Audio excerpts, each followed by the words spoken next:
Président, le professeur Arad, Monsieur David Altman, vice-président du Collège académique de Netanya en charge du développement spécial, Monsieur le Premier ministre François Fillon, chers amis, c'est avec joie que nous vous accueillons dans ce lieu d'études d'excellence et d'innovation qui a choisi la francophonie et le resserrement des liens avec la France.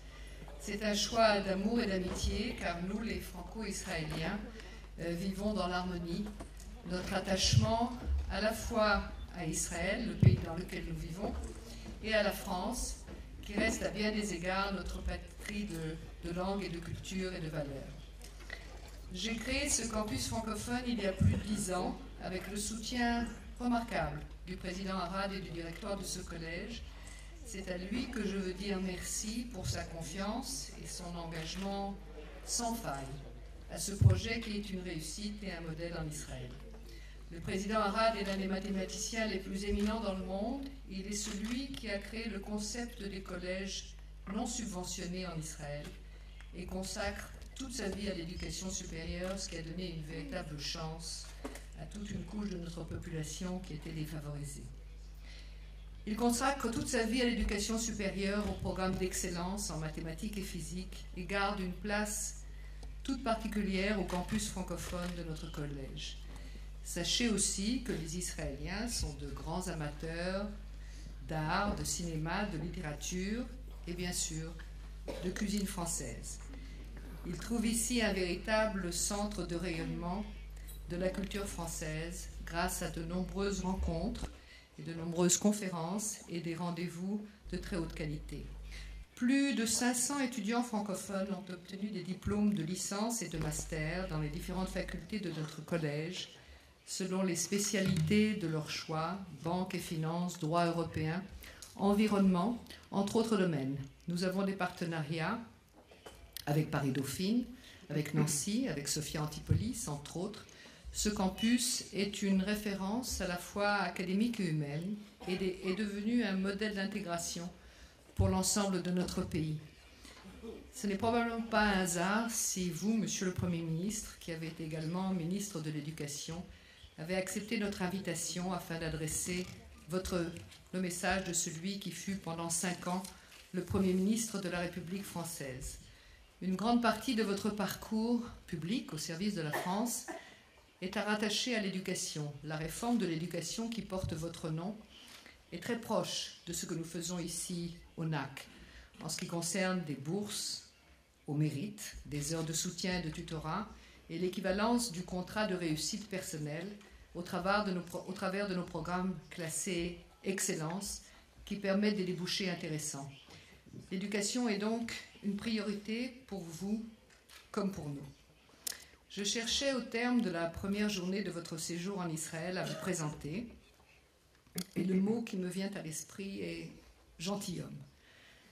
Gentilhomme au sens le plus noble du terme, car lors de l'entretien avec notre Premier ministre, M. Netanyahou, j'ai vu un homme attentif, véritablement à l'écoute de la complexité de la situation géopolitique de notre région et des interrogations israéliennes très sérieuses, mais aussi ouvert à exprimer à la fois ses convictions et les grandes questions difficiles auxquelles la France est confrontée et qui partagent notre inquiétude au niveau de l'antisémitisme qui ressurgit d'une manière aussi brutale.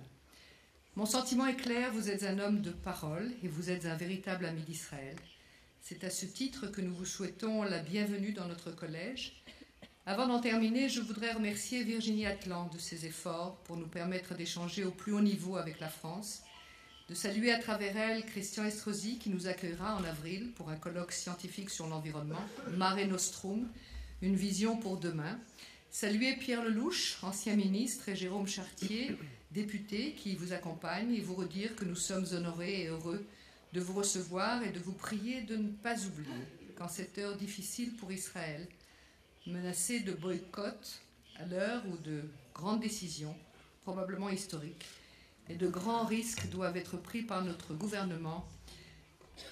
Cher François Fillon, nous avons besoin de tous nos amis. Nous avons besoin de vous, et c'est avec infiniment de joie que je vous invite à prendre la parole.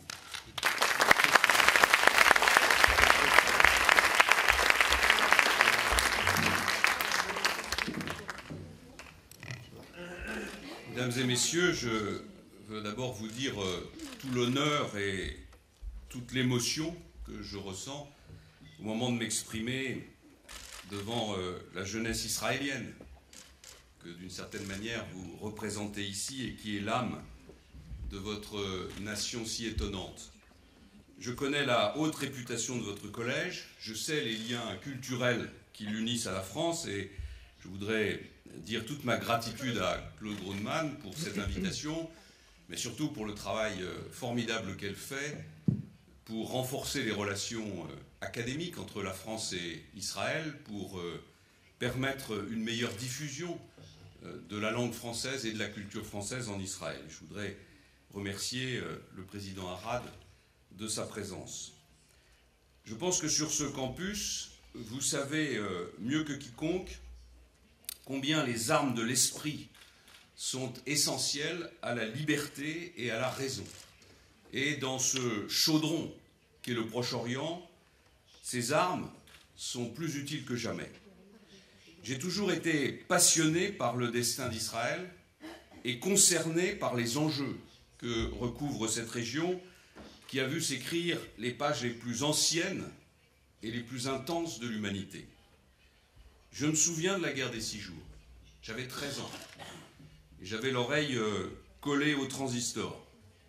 Je suivais les événements où l'on parlait d'un chef militaire à l'œil bandé, Moshe Dayan, et je sentais confusément, parce que j'avais 13 ans, que l'histoire était brûlante.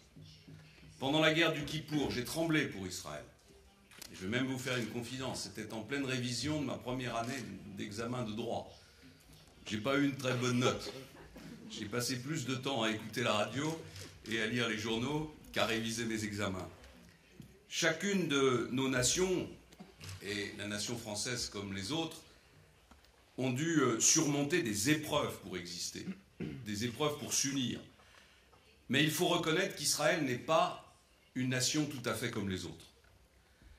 Israël est né sur les décombres de la Shoah, c'est-à-dire sur la pire barbarie contemporaine. Peu de nations naissent avec autant de fantômes autour de leur berceau. Et cet enfantement dans la tragédie ne peut pas être oublié, par vous naturellement, mais aussi par nous, les Européens. L'antisémitisme a placé le peuple juif à la frontière de son extermination. Et il a projeté le continent européen tout entier dans l'abîme. Nous le savons, et vous venez de le rappeler, Claude, que les braises de cet antisémitisme ne sont pas éteintes. Et en France, comme dans bien d'autres États, nous voyons ressurgir des discours et des actes inadmissibles.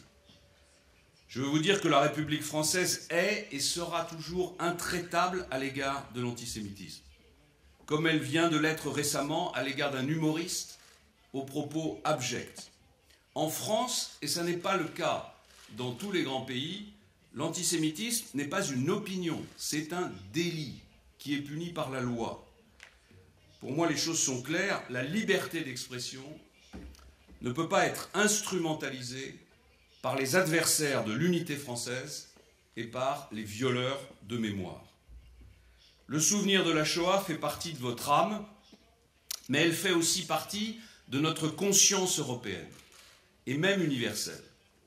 Ce qui vous touche, nous touche, ce qui vous tourmente, nous tourmente, parce qu'il existe entre Israël et la France, entre Israël et l'Europe, un lien moral et un lien historique.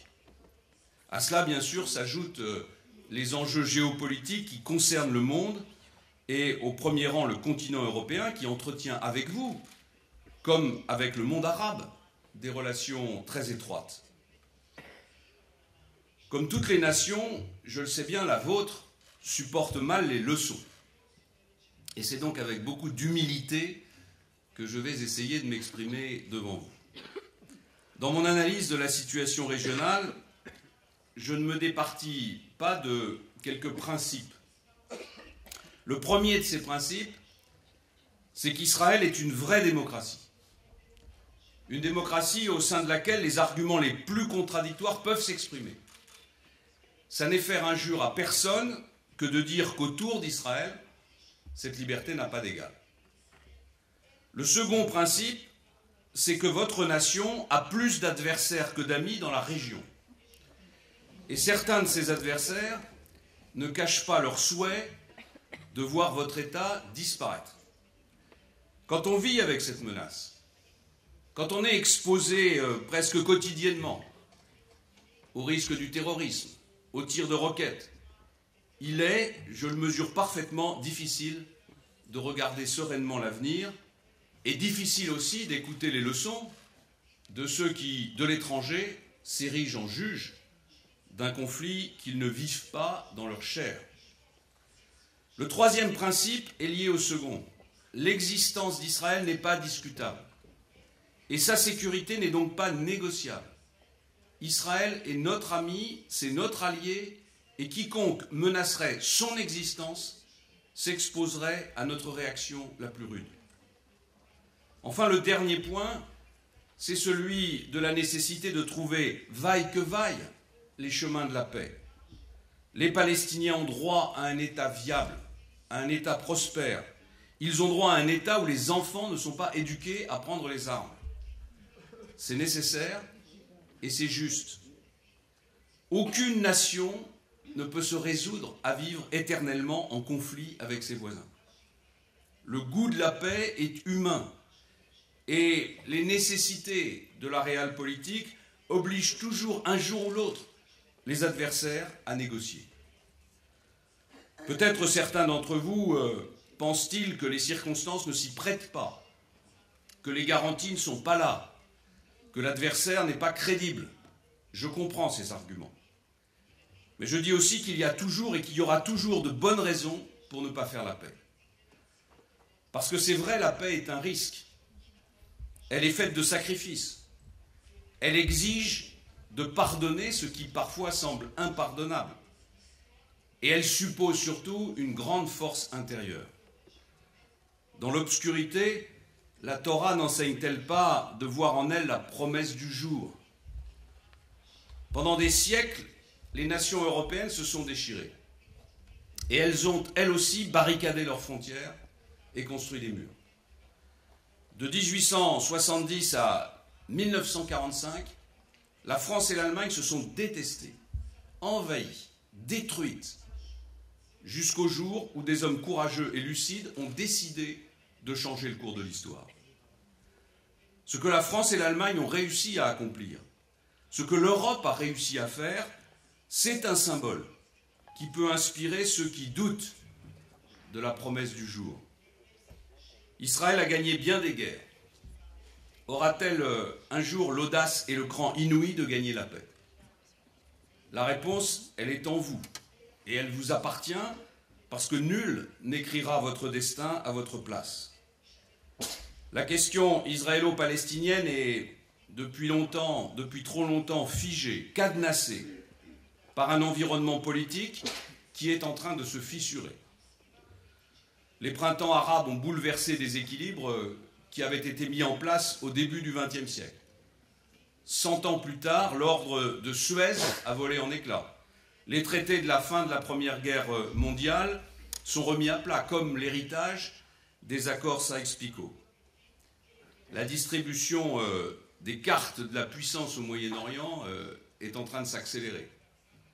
Le délitement des États irakiens et syriens, la montée en puissance des ambitions régionales de l'Iran et de la Turquie, le rôle et les réactions de l'Arabie saoudite et du Qatar, ainsi que le retrait relatif des États-Unis, imposent une nouvelle réflexion stratégique. Va-t-on vers un nouveau Proche et Moyen-Orient et, si c'est le cas, vers lequel? Il n'est pas facile de répondre à cette question. Mais à l'évidence, une chose est certaine, l'ordre ancien est en train de s'effondrer. La liste des bouleversements opérés ces dernières années est longue, mais je crois qu'on peut en retenir 3.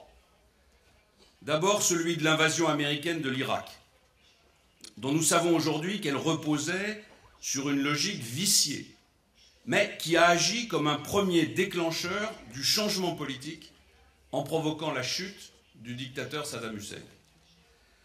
plusieurs observateurs arabes avaient anticipé un effet domino sur la région, ainsi que la nécessité nouvelle pour les dirigeants de se tourner davantage vers leurs opinions. La deuxième remarque que je veux faire, c'est que la difficulté des régimes autoritaires à se réformer a été mise en évidence. Aux prises avec des situations d'explosion démographique, de déclin économique, de corruption, ils ont perdu tout contrôle politique. La hausse du prix des biens des matières premières au Maghreb et le discrédit des pouvoirs ont rendu illusoire toute tentative de modernisation par le haut. Et au fond, le scénario qu'Alexis de Tocqueville avait décrit il y a plus d'un demi-siècle s'est révélé pertinent. L'engagement de réforme, écrivait-il, peut conduire à fragiliser, voire à faire tomber un régime politique qui s'y résout trop tard. L'irruption de la société de l'information a changé la donne, comme la montée en puissance des réseaux sociaux. Mais en même temps, il faut constater que leur rôle s'est arrêté là. On peut tweeter pour accélérer une révolution, on ne peut pas tweeter pour réaliser une transition. Le troisième bouleversement en forme de leçon concerne l'exercice de la démocratie. Le recours précipité aux élections s'est révélé chaotique dans des pays qui n'y étaient pas ou peu préparés et où les seules forces d'alternance suffisamment organisées s'appuyaient sur l'islam. En Égypte, le renversement de Mohamed Morsi, certes élu démocratiquement, mais qui avait engagé le pays sur la voie d'une islamisation politique et sociale pour laquelle il n'avait pas reçu de mandat, a provoqué des débats en Europe. Mais les faits sont là. Le combat pour la liberté n'est pas nécessairement et mécaniquement l'antichambre de la démocratie. Il peut être détourné par des forces hostiles, dont celles des fondamentalistes et de leurs appendices djihadistes, dont les réseaux et dont l'idéologie nous menacent tous. La guerre en Afghanistan et la mort de Ben Laden n'ont pas réglé le problème du terrorisme international, qui s'est, d'une certaine manière, métamorphosé et étendu. Je veux dire d'ailleurs à ce sujet que la France combat le terrorisme international, le djihadisme, au Sahel. Et elle le combat presque seule. Alors que la menace est une menace qui concerne tout le monde, et en particulier qui concerne l'Europe tout entière. C'est une lutte que, d'une certaine manière, nous livrons ensemble, je veux dire avec Israël, contre l'obscurantisme. À l'évidence, ce nouvel environnement chaotique dépendra pour partie de l'issue de la guerre en Syrie et de la gestion des ambitions de l'Iran. Le 22 janvier dernier s'est ouvert sur les bords du lac Léman la conférence de Genève II sur la Syrie. Depuis des mois, je milite pour une négociation politique aussi pressante et dissuasive que possible, car j'ai toujours pensé qu'une intervention militaire unilatérale contre des pays occidentaux, contre le régime tyrannique de Bachar el-Assad, aurait constitué un saut dans l'inconnu et aurait sans doute brisé le Liban, qui, comme vous le savez, est particulièrement cher au cœur des Français. Sous la pression des Russes et des Américains, a été obtenu le démantèlement de l'arsenal non conventionnel syrien. Sur le terrain, évidemment, le malheur des populations syriennes n'en est pas pour autant résolu. Mais il faut savoir se féliciter d'un désarmement qui, s'il est réalisé dans les délais, ce qui ne semble pas aujourd'hui être exactement le cas, libérerait la région, et notamment Israël, d'une éventuelle menace non conventionnelle émanant de la Syrie. La vraie solution au drame syrien viendra d'un processus de négociation multilatérale qui sera long. Genève II peut constituer une étape, avec pour premier résultat l'identification d'une opposition syrienne crédible. Et pour second résultat, celui de placer le régime de Bachar el-Assad devant ses responsabilités face à la communauté internationale. Il y a un moment où il ne pourra pas dire non à tout, sauf à voir cette communauté perdre patience et enfin réagir. Après 40 ans de totalitarisme, il est normal qu'il soit difficile de structurer une alternative politique en Syrie. Et cela ne se fera ni avec le maintien en l'état du régime actuel, ni avec l'avènement au pouvoir d'une opposition dominée par les islamistes sunnites. Nous devons chercher la voie qui nous permettra de ne pas avoir à choisir entre le mal que nous connaissons, le régime de Damas, et celui que nous ne voulons pas connaître, un régime islamiste. À défaut, et c'est une possibilité que nous sommes forcés de prendre en compte même si nous voulons l'éviter, ce sera la fin de la Syrie et sa division en plusieurs ensembles. Mais, vous l'imaginez bien, cette solution-là risque d'avoir des conséquences sur l'ensemble du Moyen-Orient, dont les frontières récentes pourraient alors risquer de se défaire. Reste la question iranienne. Face au risque de voir l'Iran se doter de l'arme nucléaire, il y avait 3 voies possibles. Celle de la fatalité, qui aurait marqué notre impuissance face à la prolifération. Celle de la guerre, mais qui la voulait vraiment parmi nous? Et puis celle de la négociation. L'accord signé à Genève le 24 novembre est un premier pas. C'est le premier depuis près de 10 ans vers un possible, je dis impossible, règlement diplomatique de la crise.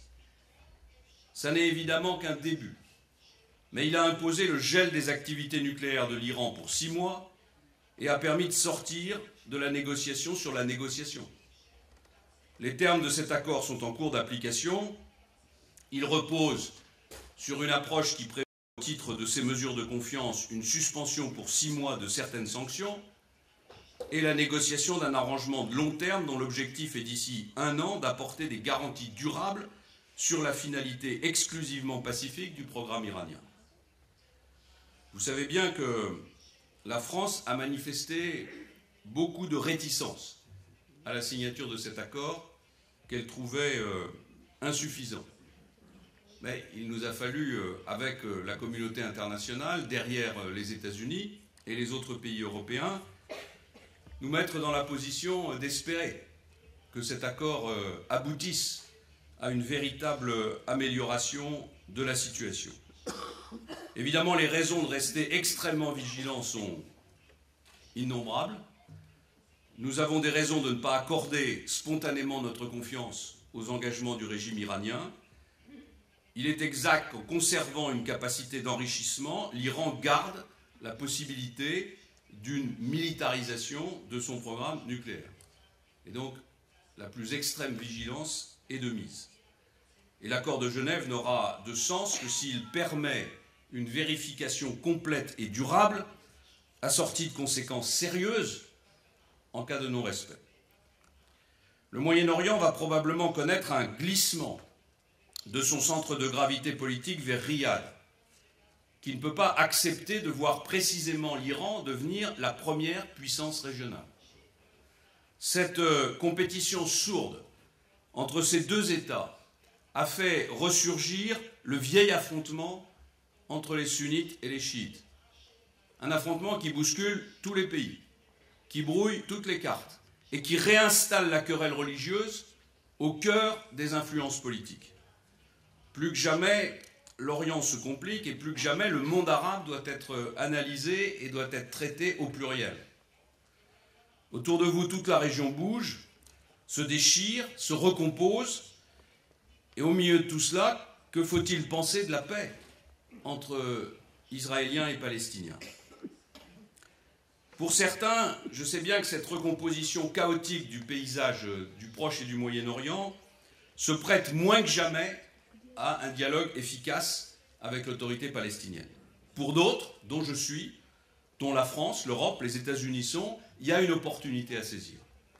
Puisque les mondes arabes s'interrogent sur eux-mêmes, puisque beaucoup de vos voisins sont en proie avec leur propre sort, puisqu'ils n'ont plus pour obsession centrale Israël, qui a si souvent joué le rôle de bouc émissaire de leur propre turpitude, il y a là sans doute pour vous une fenêtre d'opportunité pour définir avec les Palestiniens les termes d'une paix raisonnable et équilibrée. La France soutient les efforts de John Kerry et plusieurs paramètres jouent en leur faveur. L'affaiblissement du Hamas, la chute des frères musulmans en Égypte, la nécessité qu'il y a à aider le président Abbas, qui est un modéré et qui seul peut faire accepter des concessions à son peuple. Et puis je crois à la lassitude d'une majorité de Palestiniens qui rêvent de pouvoir vivre de leur travail et non plus de slogans.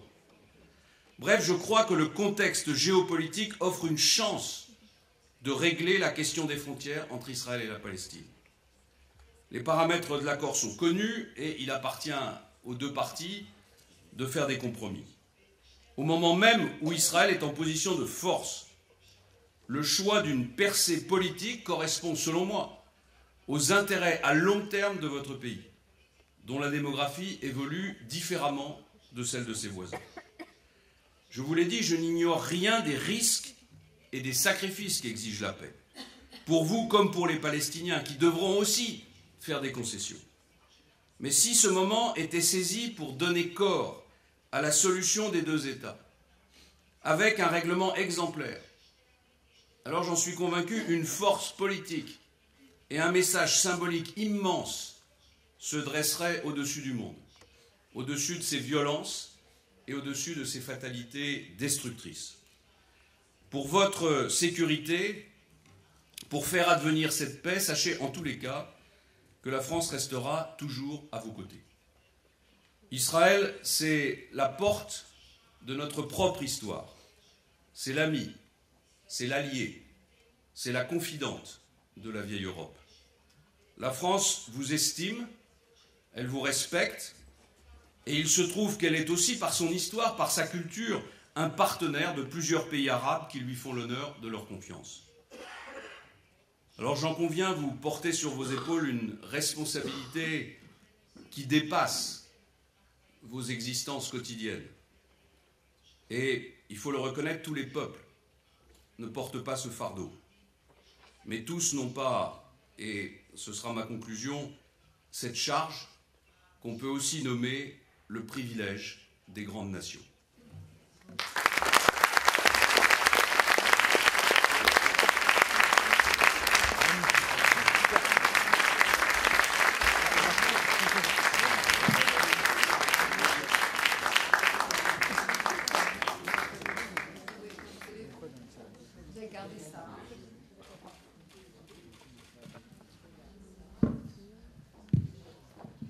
Alors maintenant, c'est à vous. Toutes les questions sont ouvertes. On va commencer par vous, monsieur. Allez-y. Raphaël, tu nous aides avec le... Oui, allez-y. Je m'appelle Charlie Lelouch. Vous avez été Premier ministre, comme Pierre Lelouch de Tunisie. Vous avez été Premier ministre de M. Sarkozy. Et j'ai voté à l'époque, au premier mandat, pour M. Sarkozy. Et puis j'ai voté pour Hollande. J'ai voté pour Hollande, non pas parce que je voulais voter pour Hollande, mais contre M. Sarkozy, que beaucoup ont voté ici pour lui, le considérant comme, entre guillemets, un ami d'Israël, et je l'ai considéré toujours comme le meilleur ennemi d'Israël. Autant ça marchait très bien pour le scientifique, pour l'économique, autant au niveau de l'international, il a été pratiquement toujours à contrer Israël. Alors la question que je voudrais vous poser, donc vous avez été Premier ministre, vous avez fait part de vos sentiments, que j'ai beaucoup apprécié, sur ce qu'était votre adolescence et votre jeunesse vis-à-vis des guerres d'Israël et donc de la survie d'Israël. Comment viviez-vous cette façon de M. Sarkozy, très agité par rapport à vous, qui est je trouve très stable et pour qui je voterai, comment viviez-vous cette manière qu'il avait de porter avec lui cette volonté, entre guillemets, d'être très contre Israël, alors que vous étiez son Premier ministre? Deuxième question, et j'aurai terminé. Je vous avais écrit à l'époque, en lettre ouverte, et votre ministre de l'Agriculture m'avait répondu. Vous avez écrit à propos de la... Vous avez parlé de Torah tout à l'heure. Je vous ai parlé à propos du fait que vous aviez mis en cause la shrita, donc l'abattage rituel, en disant que c'était dépassé. Je vous avais écrit une lettre ouverte qui est parue dans Jérusalem Post, indiquant un certain nombre de critères scientifiques qui étaient en faveur de la shrita. Votre ministre de l'Agriculture m'a répondu, mais d'une manière très diplomatique. Je voulais savoir pourquoi vous avez eu cette attitude. Je vais commencer par là. C'est un peu un malentendu. Je voudrais vous expliquer les choses. En France, il y a une loi qui s'impose à tout le monde, c'est la loi de la République, qui prévoit de manière très stricte les conditions d'abattage des animaux. il y a une dérogation qui est accordée pour les abattages rituels, pour les abattages cachers et les abattages halal. Il n'y a pas de discussion sur cette question. Le problème vient de ce que des gens peu scrupuleux et assez nombreux se sont mis à inonder le marché français de viande abattue de manière rituelle, sans que les consommateurs français ne soient en rien au courant de l'origine de la viande qu'ils consomment. Pour des raisons qui sont purement financières. Ce sont des gens qui veulent gagner plus d'argent et qui donc utilisent une chaîne unique d'abattage, qui est une chaîne qui fonctionne selon les règles de l'abattage rituel, et ensuite on commercialise les produits sur l'ensemble du marché français. C'est pas acceptable. C'est pas acceptable. C'est pas acceptable parce que ça contrevient à la loi de la République française, et c'est pas acceptable parce que, imaginez la réaction des consommateurs français qui ne sont pas de religion juive ou de religion musulmane et qui découvrent un jour que 70% par exemple de la viande, s'agissant en l'occurrence d'abattage halal, de la viande ovine qu'ils consomment est abattue selon ces règles-là. Voilà. Alors, porté par mon enthousiasme, j'ai dit que peut-être on pourrait réfléchir avec les églises à des adaptations. Je m'en suis expliqué avec les responsables de la communauté juive et de la communauté musulmane. On en est revenu au statu quo, c'est-à-dire il y a une dérogation pour les abattages rituels, respecter cette dérogation. La communauté juive, la communauté musulmane consomment la viande abattue selon les règles qui sont fixées par sa religion, mais le reste du marché doit obéir aux règles qui sont celles de la République française. Voilà. Donc ce malentendu, je crois, a été levé. Sur le deuxième sujet, d'abord, je vais vous dire, je ne peux pas vous laisser dire que le président Sarkozy était un adversaire d'Israël ou menait une politique qui était contraire aux intérêts d'Israël. On peut porter un jugement sur cette politique en considérant qu'elle était bonne ou qu'elle était mauvaise. Vous avez porté le vôtre. Mais il y a une chose qui est absolument certaine, c'est que le président Sarkozy est un ami d'Israël et que quand il intervenait sur la scène internationale, c'était avec la volonté de trouver une solution, de remettre en marche le processus de paix et d'aller vers ce que j'ai évoqué à l'instant, c'est-à-dire l'accord de paix entre Israéliens et Palestiniens. Alors après, vous pouvez porter un jugement personnel sur les choix qui ont été faits, sur la manière dont les choses ont été faites.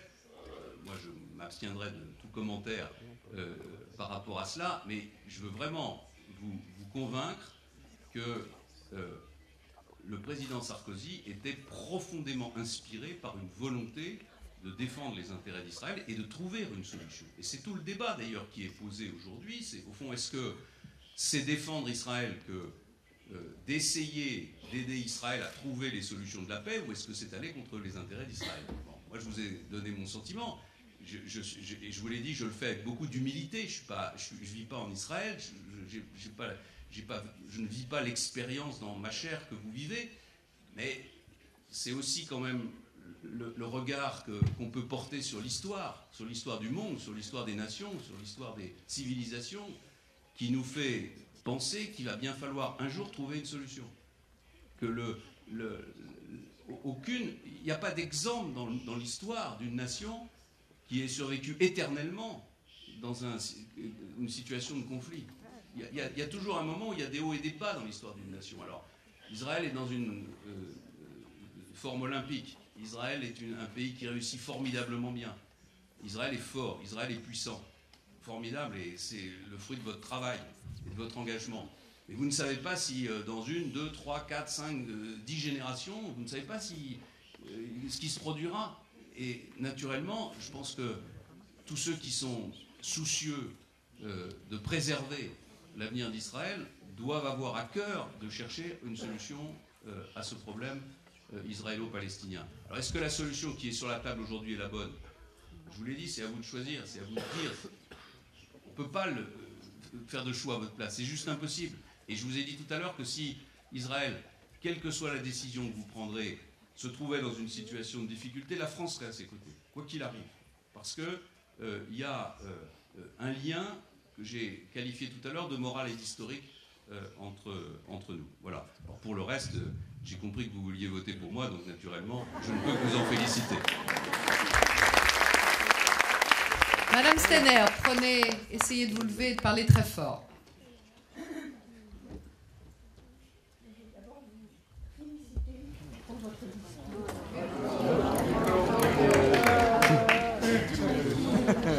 On n'entend plus rien à 80 ans. Hein. Oui, allez-y.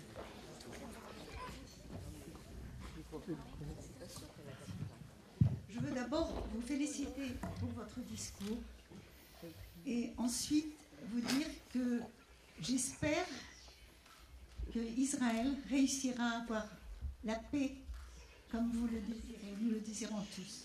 J'ai été une petite fille pendant la guerre qui a haïssé les Allemands. La France a eu une guerre avec les Allemands en 1870, 1914, 1939. Et autant on admirait la résistance, autant on avait peur des miliciens et de tout ce qu'ils ont pu faire. Je sais que ça paraît très difficile aujourd'hui pour les Israéliens, et j'adore Israël. Mais j'ai l'espoir, et j'ai vu quelque chose qui s'est passé en France que je n'aurais jamais cru. Parce que de toute petite fille jusqu'à l'âge de 20 ans, je haïssais vraiment les Allemands. C'était vraiment les ennemis. Ils nous avaient fait beaucoup de mal. J'ai eu 34 personnes de ma famille qui sont mortes à Auschwitz. Mais malgré tout ce qui s'est passé en Israël, les attentats et tout, j'espère que, et assez vite, ils arriveront à la paix. C'est pas la question. C'est une remarque. C'est une remarque. C'est simplement dire qu'il y a de l'espoir. Voilà. Et il faut le croire. Simplement, c'est pas de question, mais je vais y répondre quand même. Je vais vous faire une confidence. J'avais deux grands-pères. J'en avais un qui m'a élevé dans la haine de l'allemand, qui avait fait la guerre de 14-18, qui avait été au chemin des dames, et qui ne pouvait même pas envisager un contact avec un Allemand, pour qui c'était vraiment... Voilà, et c'était il n'y a pas si longtemps que ça, enfin, c'était il y a 40 ans, quoi. Bon.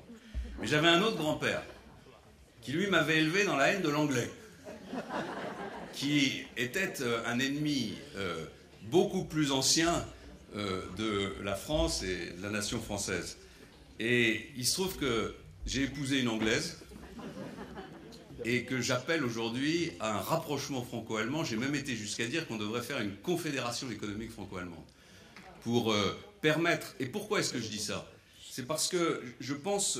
Je sors à l'instant du bureau du président Pérez, qui m'a fait une fresque visionnaire de l'avenir du monde, de l'avenir de l'Europe, de l'avenir du Moyen-Orient. Et en l'écoutant, je me disais, au fond, ce qui est le plus important pour un responsable politique, c'est d'être capable de s'adapter au changement du monde. C'est-à-dire ne pas répéter inlassablement les mêmes idées quand on est dans un environnement où elles n'ont plus cours. Moi, j'ai été ce qu'on appelle un souverainiste dans la vie politique française. Aux côtés d'hommes comme Philippe Séguin, j'ai combattu le traité de Maastricht et la création de la monnaie européenne. Parce que j'estimais que c'était un démembrement de la nation française, de sa souveraineté, et parce que j'estimais aussi, et les événements m'ont plutôt donné raison, que la monnaie étant un élément constitutif d'une nation, elle ne peut fonctionner que si elle est dirigée par un pouvoir politique légitime. Et comme il n'y a pas de pouvoir politique légitime en Europe, par définition, puisque nous ne sommes pas un État fédéral, mais une association de nations, eh bien, il n'y a aucune direction politique pour la monnaie européenne. Et c'est pour ça que la monnaie européenne a été en difficulté il y a quelques années, lors de la crise financière, parce qu'au fond, face à des attaques des marchés, face à des attaques extérieures, il n'y avait aucune stratégie de défense de cette monnaie, comme il y a une stratégie américaine de la défense du dollar, comme il y a une stratégie chinoise de la défense du yuan, comme il y a, j'imagine, une stratégie israélienne de la défense de la monnaie israélienne. Donc j'étais contre. Et aujourd'hui, j'en viens à prôner un rapprochement économique très étroit entre la France et l'Allemagne et peut-être plus largement entre les pays qui sont les pays fondateurs de l'Union européenne, le cœur de l'Europe, les pays qui ont la monnaie européenne. Pourquoi? Parce que je vois qu'autour de nous, le monde a complètement changé.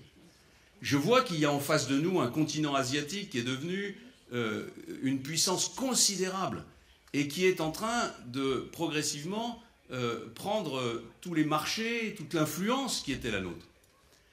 Face à ça, si on veut réagir, il faut trouver des solutions nouvelles, des solutions qui sont adaptées à la réalité. Et moi, je pense qu'aujourd'hui, si on est un vrai patriote, si on veut défendre la nation française, si on veut défendre le mode de vie français, parce qu'au fond, c'est ça auquel nos concitoyens sont attachés, la meilleure façon de le faire, c'est d'abord de sauver la civilisation européenne. Parce que le jour où la civilisation européenne sombre, le jour où elle rentre dans une sorte de déclin ou de décadence, il n'y a plus beaucoup d'espoir pour la France de rester toute seule, isolée, avec le mode de vie auquel elle est attachée. Voilà. Donc vous voyez, il n'y avait pas de questions, mais ça m'a permis quand même de faire une réponse.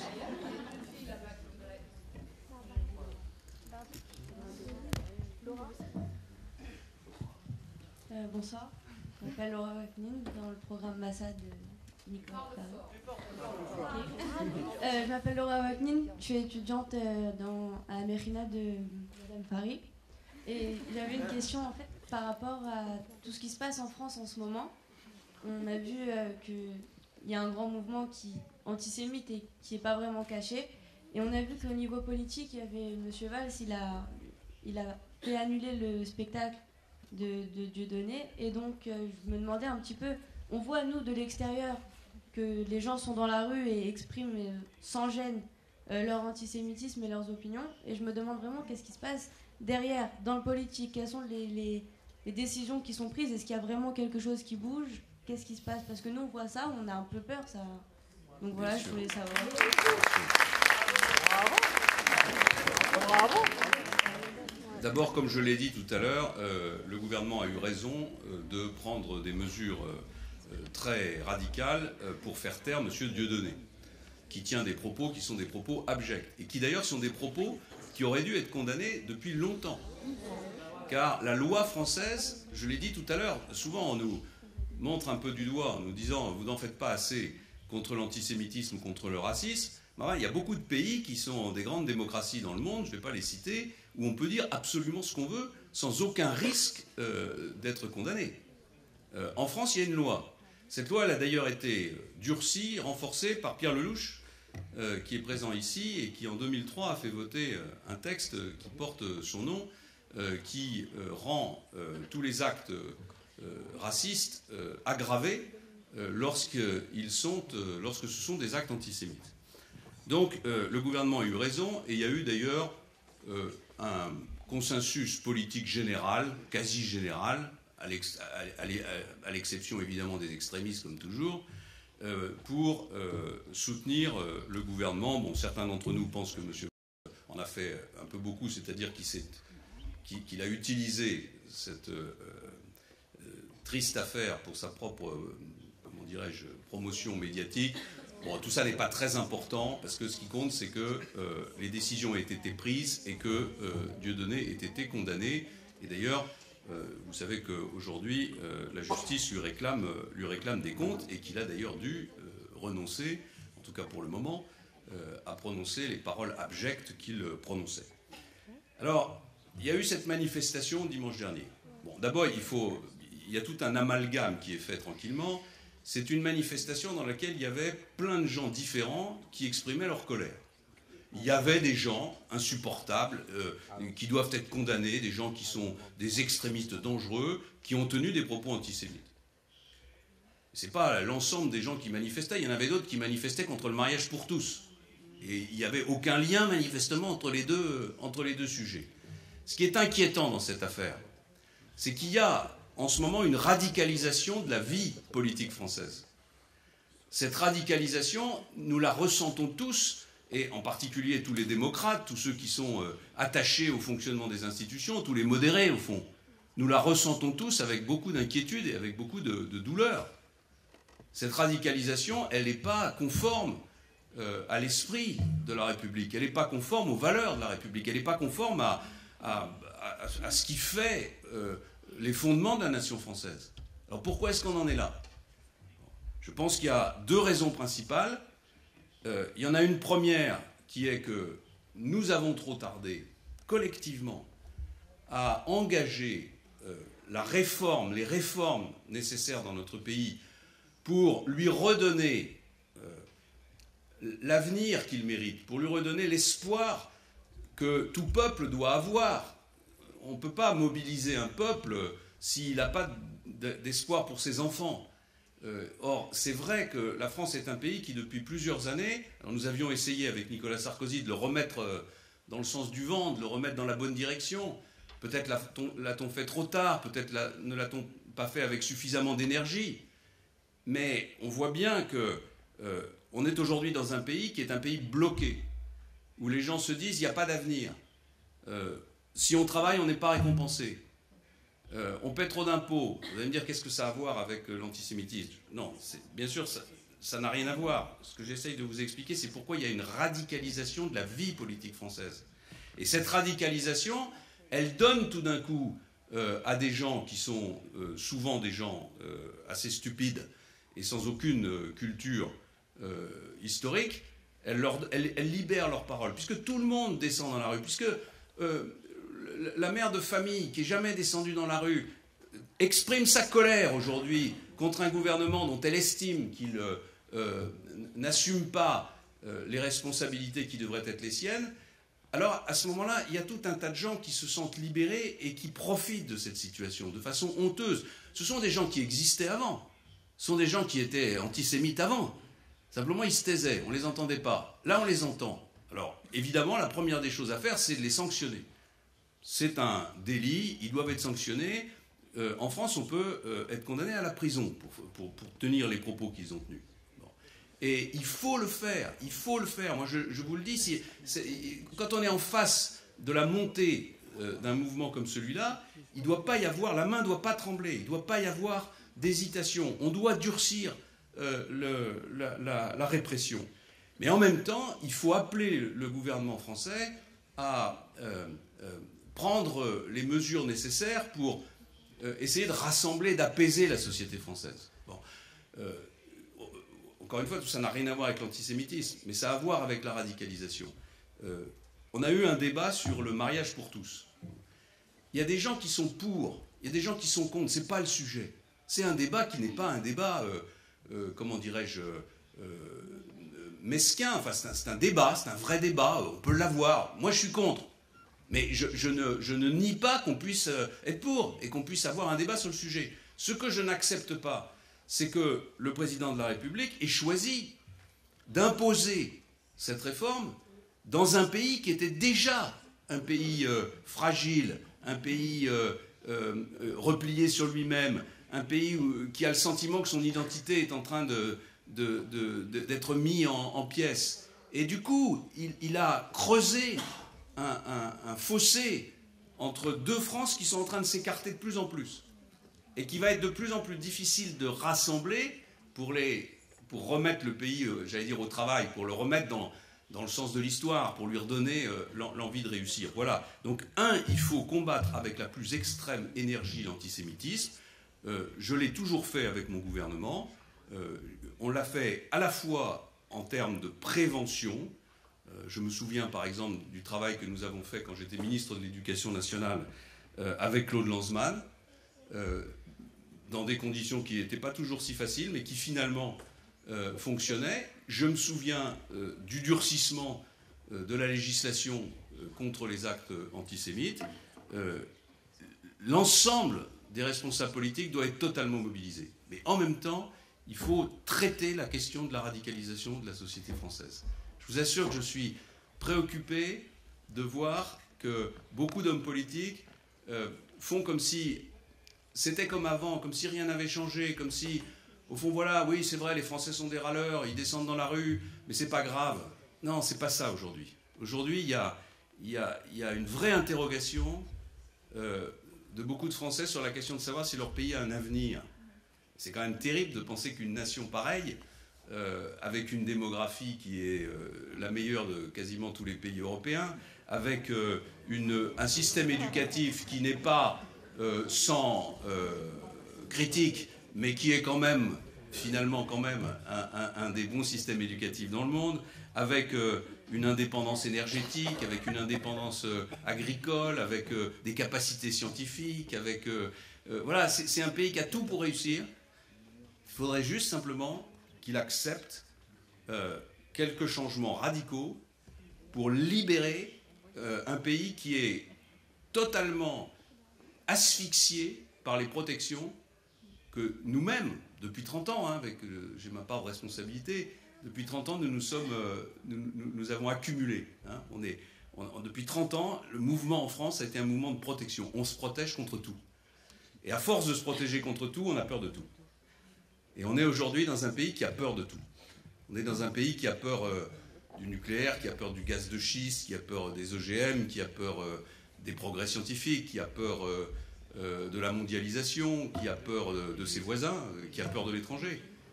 Et c'est bien un phénomène qui conduit au repli sur soi et qui peut conduire demain à des crises politiques majeures. Voilà. Donc il faut à la fois redonner de l'espoir aux Français, et ça c'est le travail des responsables politiques qui doivent faire des vraies réformes, qui doivent faire des réformes radicales. La rupture, au fond, qu'on avait avec Nicolas Sarkozy promis en 2007, il faut vraiment la faire maintenant. Et deuxièmement, il faut combattre avec la plus extrême énergie l'antisémitisme. Victor Goldner, Monsieur le Premier ministre, d'abord je vous remercie d'être venu dans ce beau pays qui s'appelle Israël. Je voulais vous nous avez fait part tout à l'heure des relations étroites que vous avez, la France, avec Israël. Mais je ne comprends pas la politique du ministère des Affaires étrangères du Quai d'Orsay vis-à-vis d'Israël.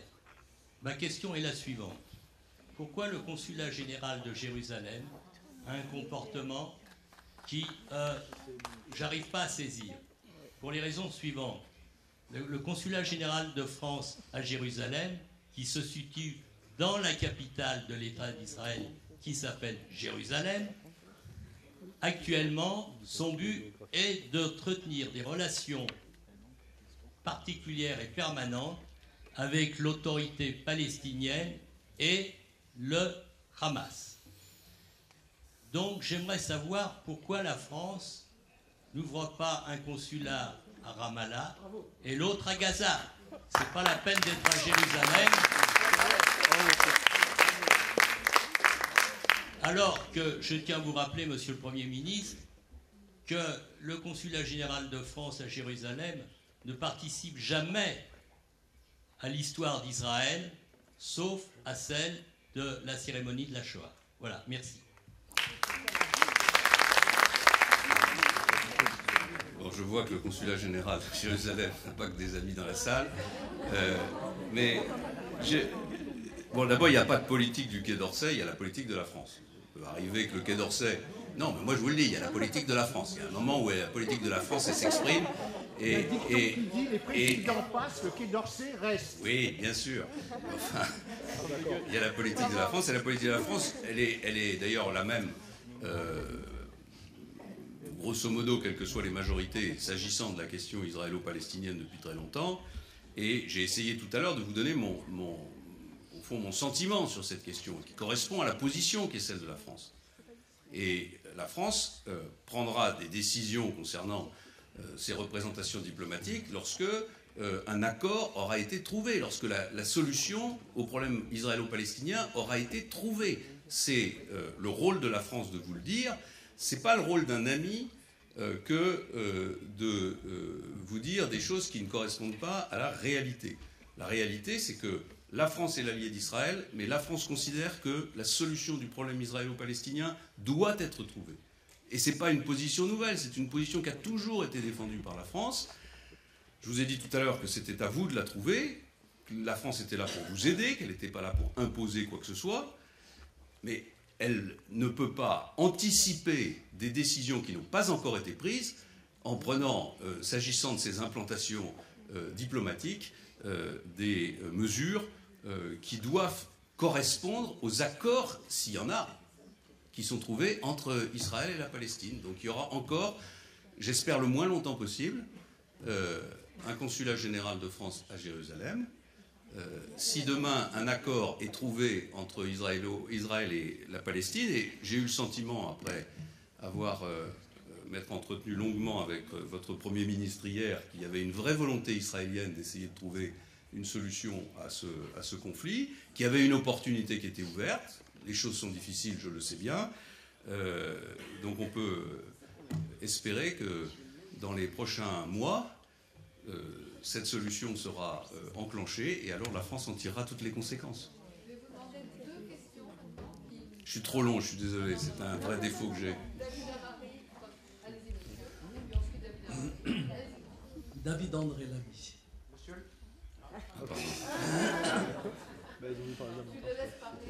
David André Lamy. Monsieur le Premier ministre, vous avez fait un exposé tout à fait clair, très vrai et très juste sur la plupart des sujets. Le seul sujet qui est le problème israélo-palestinien a été flou et théorique. Vous n'avez pas expliqué la partialité de la France et de l'Europe sur ce plan-là.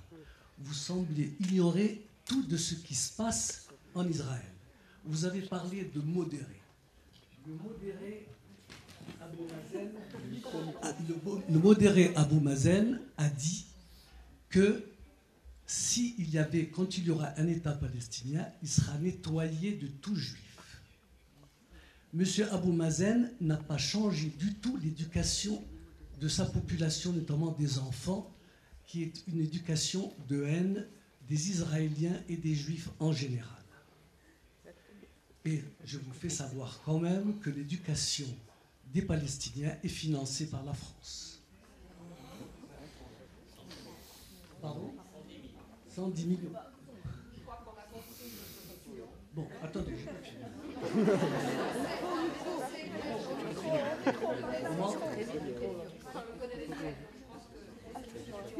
La question, je pense de cette partialité, qu'on soit sans langue de bois, c'est-à-dire pour moi, ça a été toujours des problèmes économiques qui ont guidé et la France et l'Europe, la plupart du temps. J'ai une deuxième question, qui a un certain lien avec la première. En France, il y aurait aujourd'hui, dit-on, près de 10% de musulmans. Or, dans les élections majeures, notamment celle du président de la République, la différence entre les différents, en tout cas les deux derniers concurrents, ne dépasse généralement pas 3-4%, c'est un maximum. Alors, est-ce que cela voudrait dire que les musulmans vont devenir les maîtres du jeu? Qu'en pensez-vous? Voilà. Premier sujet, j'ai dit que le président Abbas était un modéré. Il suffit de comparer. Oui, enfin, faut comparer aux autres. Si vous, moi, je veux bien. Si vous préférez discuter avec le Hamas, très bien. Mais enfin, il y a un moment quand on veut faire la paix, il y a un moment où on est obligé de parler avec des gens. Voilà. Et on ne peut pas toujours choisir, on ne peut pas totalement choisir ses interlocuteurs. Je dis, c'est ma conviction. J'ai dit tout à l'heure, je le disais avec beaucoup d'humilité, beaucoup de modestie, parce que je ne suis pas, et vous l'avez dit vous-même, au cœur de la vie qui est la vôtre. Je dis simplement que, vu de France, l'autorité palestinienne aujourd'hui est plus modérée que par le passé, et plus modérée que le Hamas. Alors, où on discute, où vous engagez, d'ailleurs c'est ce que vous avez fait, c'est pas moi qui discute en ce moment, c'est Israël, les Palestiniens, sous l'égide du gouvernement américain. Vous avez engagé cette discussion. Je pense que si vous l'avez engagée, c'est parce que vous voulez qu'elle aboutisse. Pas n'importe quel prix, naturellement, mais vous voulez qu'elle aboutisse. Donc voilà, on a, face à son ennemi, face à son adversaire, face à ceux qui vous ont fait du mal, on a évidemment toujours énormément de griefs, et comme je l'ai dit tout à l'heure, on ne peut jamais tout pardonner. Mais la question est simple, est-ce qu'un accord est souhaitable, est-ce qu'il n'est pas souhaitable? Voilà, c'est ça la question qui est posée. Et après, le reste... oui, mais c'est la pression que l'Europe fait sur Israël et non pas sur les Palestiniens. Oui.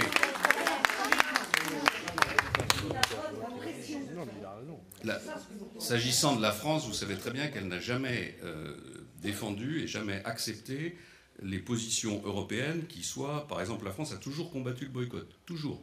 Et elle continuera de le faire. Toujours. Le gouvernement français, en tout cas mon gouvernement, l'a toujours fait. Et j'imagine pas que le gouvernement de François Hollande, aujourd'hui, puisse faire le contraire. Donc il y a des approches différentes entre les pays européens, mais enfin, au moment où il faut que l'Europe prenne une décision, c'est une décision qui doit être unanime. Et s'agissant de ce sujet-là, la France n'acceptera jamais qu'il y ait, de la part des Européens, un boycott par rapport à Israël, quelle qu'en soit la nature. La deuxième question, bien sûr. J'ai pris position plusieurs fois très clairement sur ce sujet. La deuxième question était sur... Ah oui. Alors là, pardon, mais la France, c'est un pays laïque. C'est comme ça, c'est la République française qui l'a voulu. C'est un pays laïque, la France. Et donc c'est un pays où on ne va pas commencer à compter le nombre de musulmans, le nombre de juifs, le nombre de chrétiens. Sinon, on n'est plus dans la République, on n'est plus dans les valeurs et les principes qui sont les nôtres. C'est un pays laïque. Alors, évidemment, il faut que tout le monde respecte les règles de la laïcité. Bien sûr qu'il faut que tout le monde les respecte. Hein, tout le monde. C'est pas si facile que ça, parce qu'il y a des moments où l'exercice de sa foi vous met en contradiction avec les principes de la laïcité. On a essayé, avec Nicolas Sarkozy, de défendre ce qu'on a appelé une laïcité ouverte. Une laïcité qui n'est pas une laïcité de combat contre les religions, qui est une laïcité qui permet au contraire la liberté religieuse. Mais comment ? C'est seulement avec une communauté qu'il y a un problème. Non, il y a eu pendant 200 ans, pardon, excusez-moi, mais il y a eu pendant 200 ans un combat entre les catholiques et l'État. Voilà, moi je suis catholique, mais pendant 200 ans, les catholiques ont essayé d'empêcher l'État de faire régner la laïcité dans le pays. Donc il y a eu un combat très dur entre la République, enfin entre l'État et la religion catholique. Ce combat a abouti finalement à la laïcité telle que nous l'avons conçue. Eh bien, il faut que toutes les religions s'y conforment, et donc il faut que la religion musulmane, puisque le problème aujourd'hui est celui-là, il faut que la religion musulmane s'y conforme. Il n'y a aucune raison que ce que les catholiques ont accepté après des combats très durs, ce qu'ils ont accepté ne soit pas accepté par la religion musulmane. C'est d'ailleurs la position que je défends en permanence. C'est aussi un sujet qui doit nous conduire à avoir une politique migratoire différente. J'ai eu l'occasion souvent de m'exprimer sur cette question. Je pense que la France doit reprendre le contrôle de sa politique migratoire, qui lui a un peu échappé compte tenu des règles européennes qui ont été mises en place. Et je pense que la France doit, comme c'est le cas d'autres pays très démocratiques et qui ne sont jamais montrés du doigt pour des comportements extrémistes, je pense au Canada en particulier, la France doit pouvoir choisir chaque année, de manière démocratique, à travers un vote au Parlement, à la fois le nombre des personnes qu'elle accepte sur son territoire, compte tenu de ses capacités d'accueil, les origines de ces personnes, parce que l'objectif doit être naturellement une immigration équilibrée, et enfin les métiers, les professions, les compétences que la France souhaite accueillir sur son territoire, parce que quand on est dans une situation économique aussi difficile que celle que nous connaissons, il n'est pas possible de continuer avec une politique aussi peu contrôlée que celle qui est la nôtre. Voilà. Alors, dernière question. Monsieur le Premier ministre, tout le monde vous a remercié d'être là. Vous êtes effectivement, c'est très bien. Mais j'aurais voulu remercier d'abord Claude d'avoir pris l'initiative de faire venir des amis en Israël. C'était très important, ça nous renforce encore plus.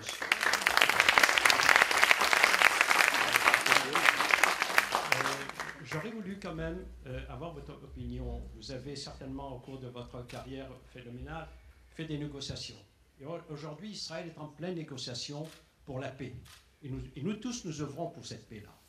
Or, malheureusement, l'Europe, au moment de ces négociations, a fait sortir une loi sur le boycott scientifique, et malheureusement, je suis impliqué dans ça personnellement, économique, alors que sur le deuxième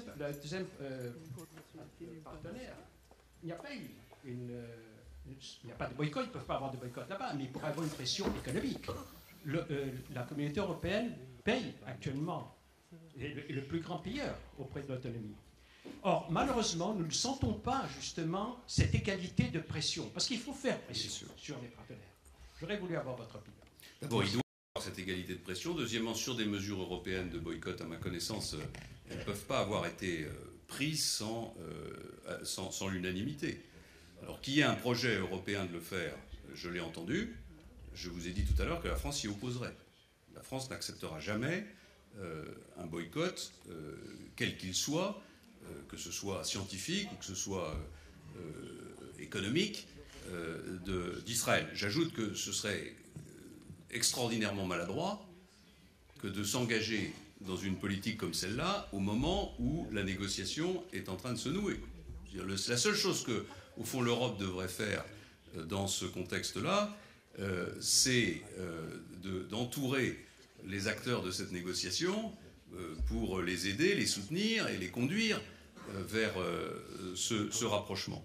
Si l'Europe ne suit pas cette voie-là, eh bien nous nous y opposerons. Je pense que le gouvernement français, je ne peux pas parler à ça en son nom, s'y opposera. Si jamais il ne le faisait pas, je peux vous assurer qu'avec Pierre Lelouch, avec Jérôme Chartier et quelques autres, on fera entendre notre voix pour faire en sorte que l'Europe ne se conduise pas de cette manière-là. Ça nous amène d'ailleurs à la réflexion que j'ai esquissée tout à l'heure sur l'avenir de l'Europe. Je pense qu'il va falloir changer assez radicalement le projet européen, constituer un vrai noyau dur avec les pays fondateurs de l'Union européenne qui doivent partager beaucoup de choses, et puis organiser autour de ce noyau dur un grand marché libre, mais on ne peut plus faire dépendre notre sort et les politiques que nous conduisons d'une règle d'unanimité à 28 pays.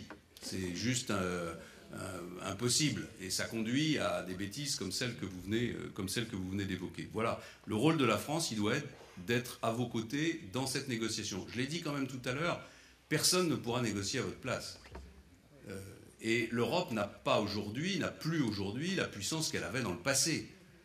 D'ailleurs, même les États-Unis ont-ils encore la puissance d'hier? Sans doute pas. Ce qui est en train de se produire en réalité, c'est une émancipation complète de toute la région, avec les difficultés que rencontrent les pays arabes, avec les révolutions qui sont en cours, avec les menaces qui pèsent avec la montée des islamistes dans certaines régions. Mais on sent que derrière tout ça, derrière ce bouillonnement, en réalité, c'est vraiment la fin d'une période qui avait été une période caractérisée par une influence, plus qu'une influence, par une domination qui était celle de l'Occident, qui était celle de l'Europe, puis ensuite celle des États-Unis.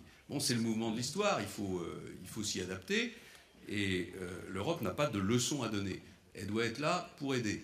Et je voudrais terminer par là, quelle que soit la décision qui sera prise, la France sera aux côtés d'Israël pour assurer son avenir et sa sécurité. Parce que ça, c'est quelque chose qui, pour nous, n'est pas négociable.